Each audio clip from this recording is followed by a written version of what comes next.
Healthy food YouTube चॅनलमध्ये तुमचं स्वागत आहे। आज आपण बनवू उडदाच्या डाळीचं वरण। त्यासाठी आपण इथे एक वाटी उडदाची डाळ घेतलेली आहे।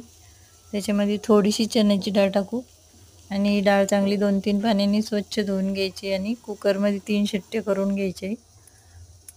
3 शिट्टे झाल्यानंतर आपण याला फोडणी देऊन घेऊ। त्याच्यासाठी आपण घेतलेले कढीपत्ता, कांदा, कोथिंबीर, कढईमध्ये तेल टाकू। तेल गरम झालं की टाकायचे आपल्याला मोहरी अर्धा चमचा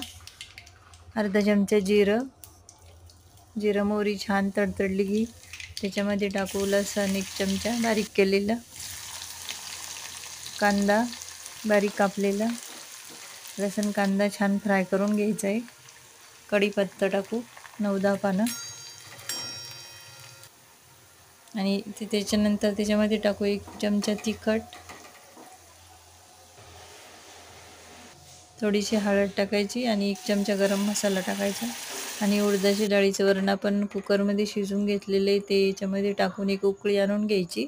अशा प्रकारे आपलं उडदाच्या डाळीचं वरण तयार झालेलं आहे। चॅनलला सबस्क्राईब करा।